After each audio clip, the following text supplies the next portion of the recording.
I welcome you to my channel. Subscribe and listen to my new stories every day. It was a warm Saturday afternoon when my friends and I gathered at my house, beer in hand, laughing and reminiscing about our recent trip to the mountains. The air was thick with nostalgia, the kind that only a memorable trip can bring. After several rounds of drinks, I suggested we look through the photos I had taken, eager to relive those moments together. I clicked through the images on my phone, sharing snippets of our adventures, hiking trails, laughter around the campfire, and us looking goofy in our outdoor gear. The excitement was palpable until Brian, one of my closest friends, suddenly paused on a photo that caught his eye. "Wait a second," he said, squinting at the screen. "What's that?" I leaned in, puzzled. In one of the pictures, just slightly behind us, was a face I didn't recognize. The man appeared to be staring directly at the camera, a strange, unsettling grin plastered across his face. My stomach twisted.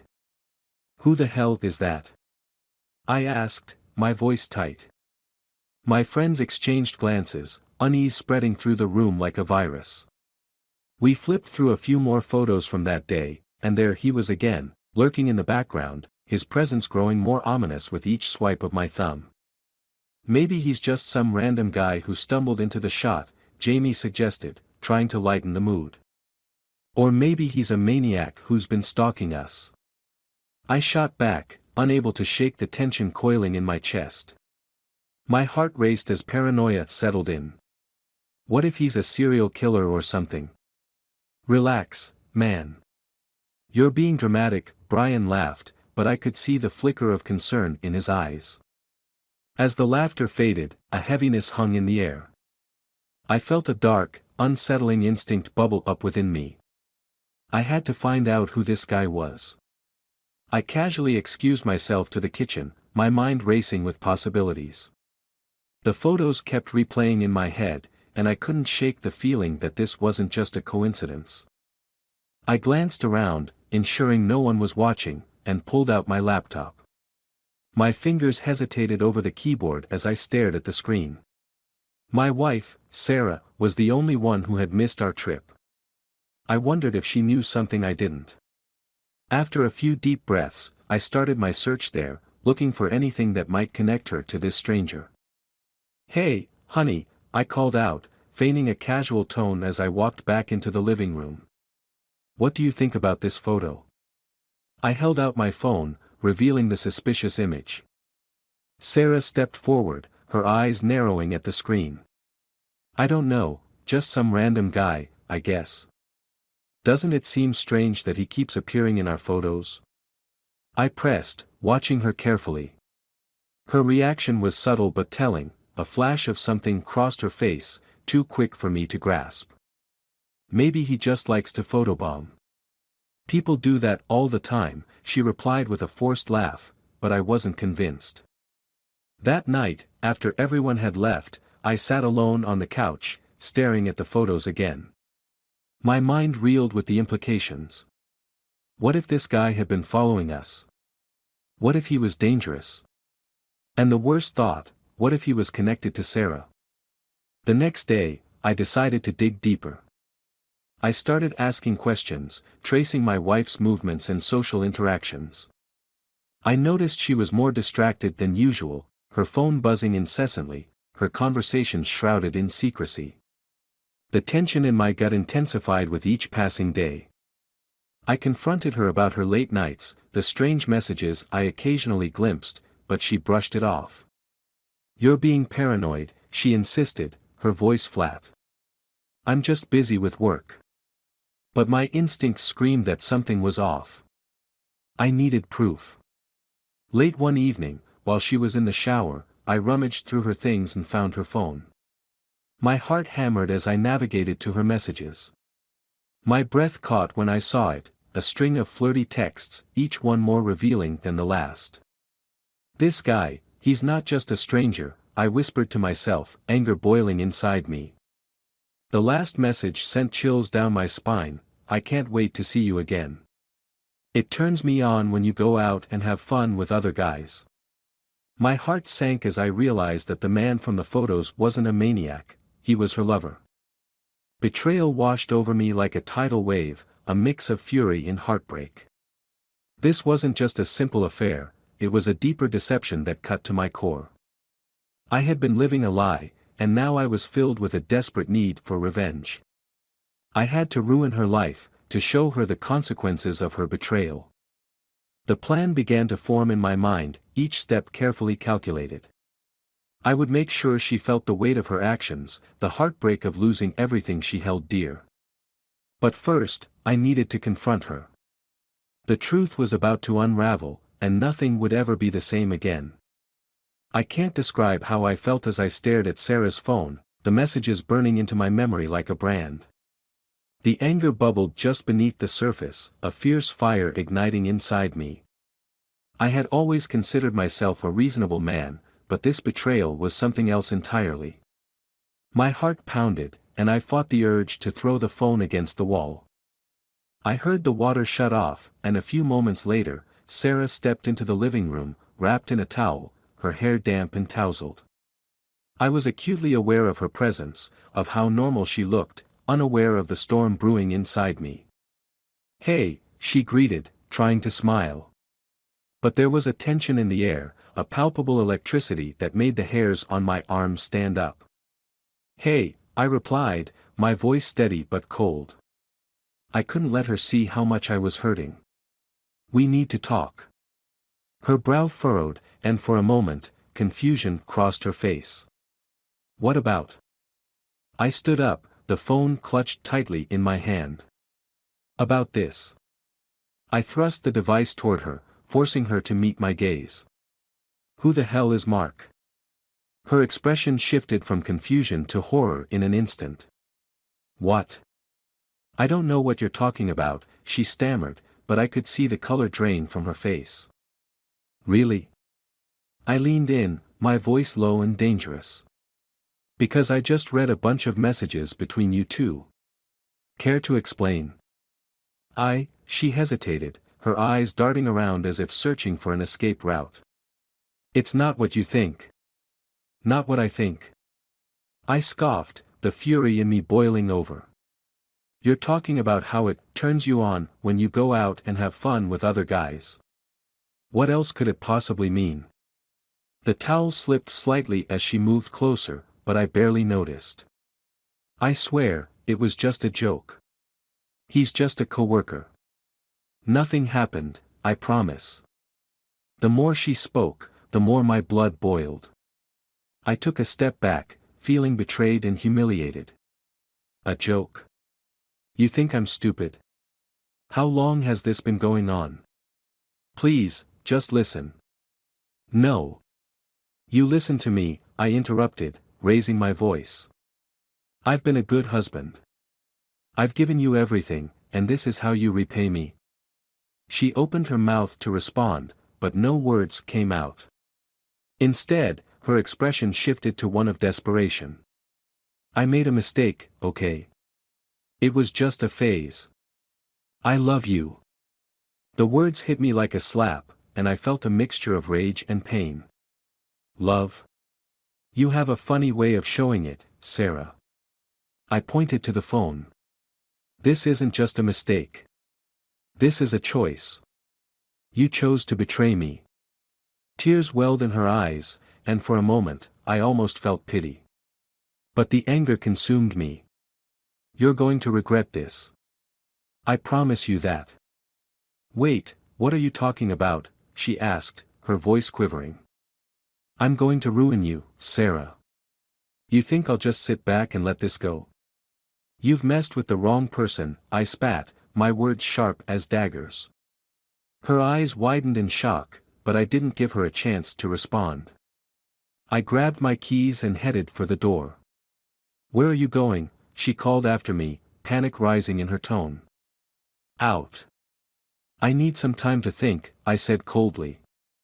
"Don't do anything rash," she pleaded, but I slammed the door behind me, the sound echoing in the silence. I stepped into the cool night air, the moonlight casting long shadows on the ground. The weight of betrayal sat heavily on my chest, but along with it came a sense of clarity. I couldn't let her get away with this. I drove aimlessly for a while, but my thoughts circled back to the affair. I felt like a puppet with my strings cut, spiraling into an abyss of hurt and anger. I needed a plan, something to turn the tables. I reached out to Brian, my closest friend, hoping he could help me process this. After a few rings, he picked up. "Hey, man, you okay?" "Not really," I admitted, my voice strained. "I just found out Sarah's cheating on me." "What? Are you serious?" His tone shifted from casual to serious in an instant. "I'm sorry, man. What happened?" I confronted her, I replied, my grip tightening on the steering wheel. "She claims it's nothing serious, but I know better. She's been texting this guy, and now I don't know what to do." "Damn, I wish I could help," he said, genuine concern lacing his voice. "You want me to come over?"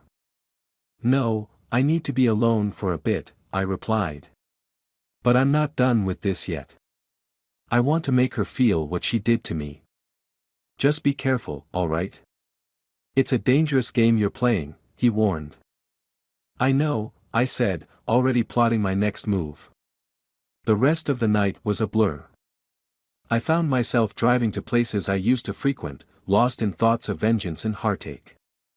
I needed to devise a way to expose her affair, to show her the consequences of her actions.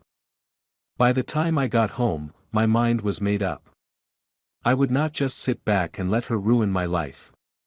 I would make her regret every moment she spent with him. And as I stepped inside the darkened house, I felt a resolve I hadn't known before. Sarah would pay for this betrayal, and I would ensure she remembered it forever. The game had just begun, and I was ready to play. The next morning, the sunlight poured through the window, casting a golden hue over the living room. I sat on the couch, still reeling from the previous night's confrontation with Sarah. I stared blankly at the walls, the shadows of betrayal creeping into every corner of my mind. It was time to take action, and I knew I had to be smart about it. I picked up my phone and scrolled through my contacts, looking for someone who could help. I needed someone who understood what I was going through, someone who could help me gather information on Sarah and her lover. That's when I remembered Mike, an old acquaintance from college. We weren't particularly close, but I knew he had connections in the city, especially when it came to surveillance. "Hey, Mike, it's Jake," I said when he answered. "Jake. What's up, man?" His voice was cheerful, but I felt a knot tighten in my stomach. "Not much. Listen, I need a favor." "Sure, what do you need?" "I need some information on someone. My wife, she's been seeing someone else, and I want to know who he is," I said, trying to keep my voice steady. "Damn, man. That's rough. I can help you with that. What's his name?" "I don't know his last name, but I have a photo," I replied, suddenly feeling hopeful. "I'll send it to you." "Got it. I'll see what I can dig up. But you have to be careful, Jake.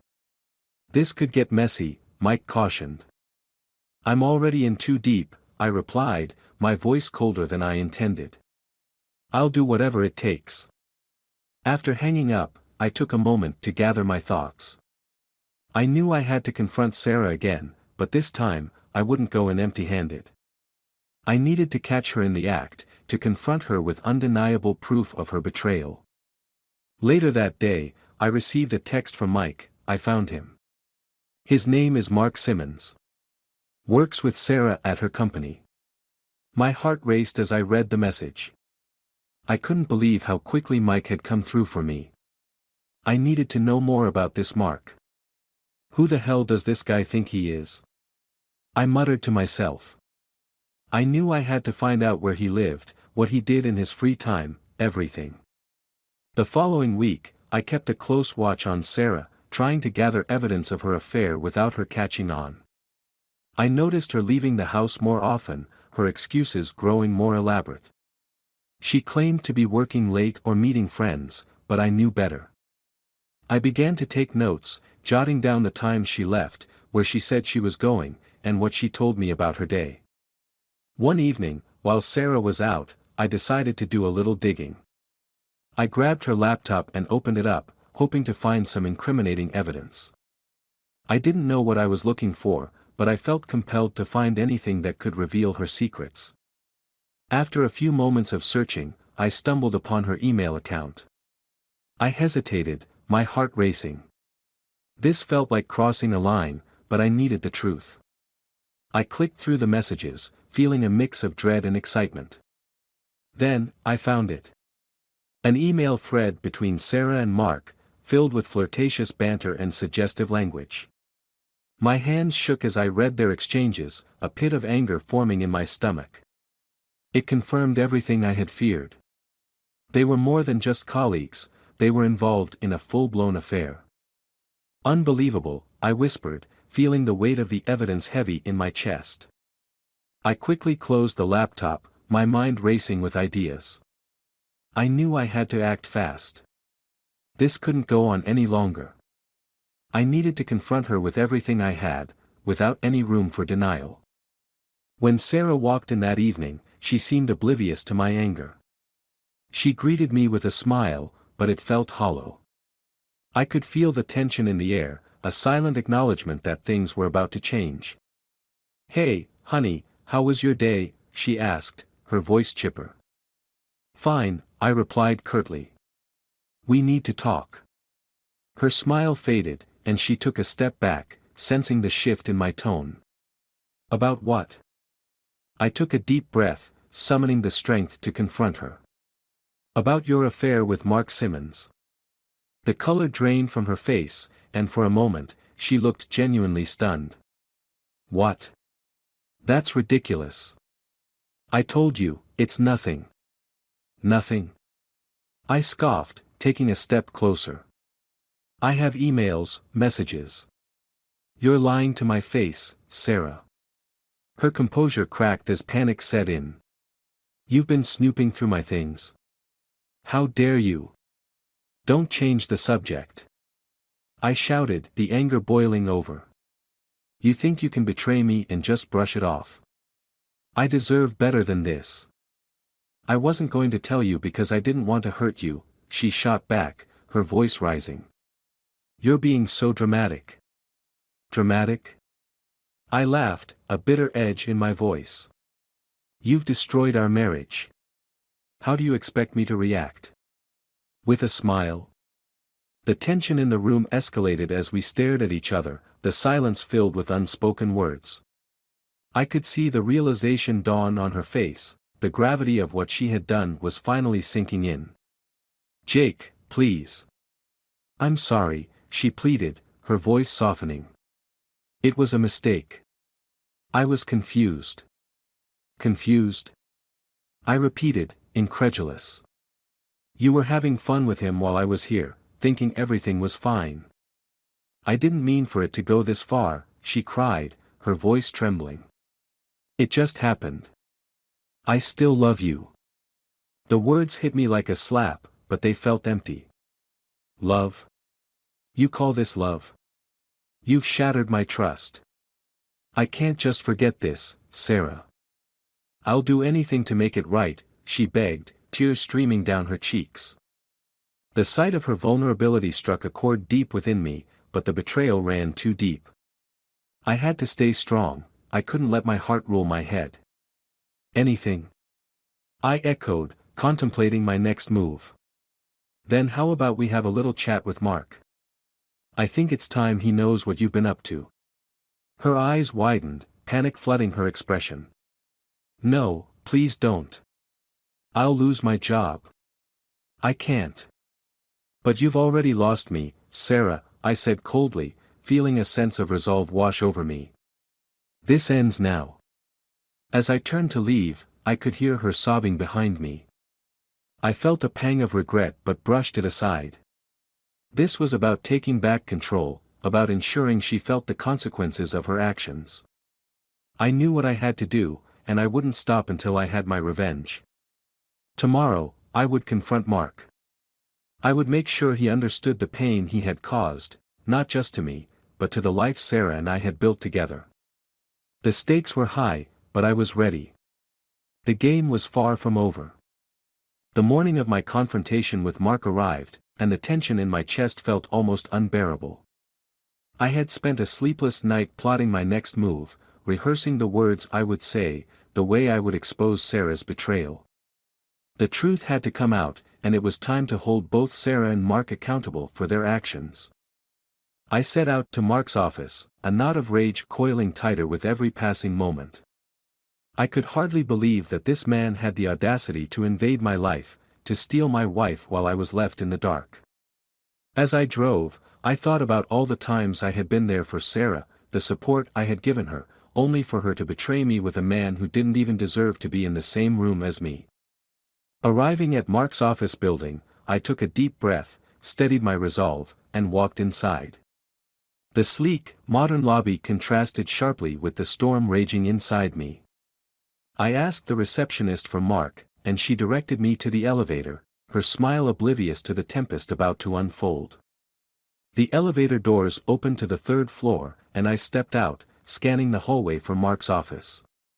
It was just a few doors down, and as I approached, my heart raced with anticipation. I could almost hear Sarah's voice echoing in my mind, begging me not to go through with this, but I couldn't turn back now. I knocked on the door, the sound sharp and loud in the quiet hallway. "Come in," a voice called from inside. I pushed the door open, and Mark looked up from his desk, surprise crossing his face. "Jake! What are you doing here?" "Nice to see you, Mark," I replied, my tone dripping with sarcasm as I stepped inside and closed the door behind me. "We need to talk." He leaned back in his chair, his expression shifting from surprise to wariness. "About what?" "About my wife, Sarah," I said, my voice low but steady. "I know about your little affair." His eyes widened, but he quickly masked his reaction. "This is unprofessional, Jake. You shouldn't be here." "Unprofessional? You think cheating on your colleague's husband is professional?" I retorted, my anger flaring. "You've invaded my life and ruined my marriage. You have no idea how far I'm willing to go to make you pay." "Listen, man, it's not what you think," he started, but I cut him off. "Save it. I have all the evidence I need. The emails, the texts, everything." I stepped closer, my voice growing sharper. "You think you can get away with this? You're dead wrong." Mark's bravado faltered, and he shifted in his chair, visibly uncomfortable. "We didn't mean for it to go this far. It was a mistake." "A mistake?" I scoffed. "You don't get to call it a mistake when you've betrayed someone who trusted you." I could feel the anger pulsing through my veins, and in that moment, I decided I wouldn't just confront him, I would ruin him. "You're going to lose everything, Mark. Your job, your reputation, and I'll make sure everyone knows what kind of man you really are." His eyes widened in horror. "You wouldn't dare." "Try me," I growled, stepping back to give him space to digest my words. "You see, I've already spoken to a few people at your company. If I show them those emails, they'll have no choice but to fire you." He stood up abruptly, his demeanor shifting from defensive to aggressive. "You think you can threaten me? I'll have you sued for slander." "Go ahead," I said, stepping closer, my voice low and menacing. "But I can promise you that I'll drag your name through the mud long before you get the chance." Mark opened his mouth to argue, but I cut him off. "I suggest you start looking for a new job. I hear the market's not great for people like you." As I turned to leave, I felt a surge of satisfaction at having taken control of the situation. But just as I reached the door, I heard Mark's voice again. "You think this is over? You don't know who you're messing with," he said, his tone dark and threatening. I paused, a chill running down my spine. "You think I'm afraid of you? I know things about Sarah, too. Things that would ruin her," he replied, smirking. I turned to face him, fury igniting once more. "If you think you can use her against me, you're mistaken. You don't know what I'm capable of." "Let's find out," he challenged, the tension in the room palpable. I stormed out of the office, my heart racing, but the confrontation with Mark only fueled my determination to ruin both of their lives. The twisted game of revenge had only just begun. As I drove home, I began crafting a plan, a way to expose both Sarah and Mark in a way they would never forget. I would gather evidence and lay it out for the world to see, ripping away their facades. That evening, I set up a meeting with some friends who were influential in the community, friends who could help spread the word. I shared the details of Sarah's affair, the emails, and the lies she had told me. I could see their reactions shift from shock to intrigue, and I knew I had them hooked. "Are you really going to do this?" Brian asked, concern etched on his face. "Absolutely," I replied, feeling a grim satisfaction. They need to feel the weight of their actions. And so the plan unfolded. I sent out anonymous tips to various social media platforms, carefully crafting posts that would lead back to Mark and Sarah. I attached screenshots of their messages and photos that clearly showed their indiscretions. The pieces of their betrayal began to fall into place, and the backlash was swift. The next day, as I scrolled through social media, I watched in satisfaction as the news of Sarah's affair began to spread like wildfire. Friends and colleagues started commenting, questioning her loyalty and integrity. The fallout was immediate and devastating. I received a call from Sarah, her voice trembling with anger and hurt. "What have you done?" she screamed. "I'm giving you a taste of your own medicine," I replied coldly. "You're a monster," she shouted, her voice breaking. "How could you do this to me?" "You did it to yourself," I snapped back, feeling a cold satisfaction wash over me. "You betrayed me first." The chaos that ensued in her life was palpable. Friends turned against her, and Mark was fired from his job, the shame of their affair plastered all over social media. I had succeeded in my revenge, but it came at a cost. Days turned into weeks, and as the dust settled, I found myself sitting alone in my living room, staring at the walls that once felt like home. My heart was heavy with an unexpected sense of loss. I had succeeded in destroying their lives, but in doing so, I had lost something too, my sense of self, my peace, and the love I once shared with Sarah. As the final blow fell, I received a message from Sarah, one that would haunt me forever. "I hate you for this. You've turned me into a monster, just like you." The words cut deep, and I realized that in my quest for revenge, I had become the very thing I despised. I looked in the mirror and barely recognized the man staring back at me. The rage had consumed me, and now there was nothing left but emptiness. We had both been shattered by betrayal, two broken souls destined to part forever because of the choices we made. The hatred that lingered between us was insurmountable, and as I turned off my phone, I knew there was no turning back. We were lost to each other, forever marked by the scars of our actions. In the end, the tragic irony was clear: revenge had not brought me the satisfaction I sought. Instead, it left me alone, with nothing but the weight of betrayal hanging over me like a dark cloud. And as I sat there, feeling the crushing silence envelop me, I realized that sometimes, the cost of revenge is far greater than the pain of betrayal.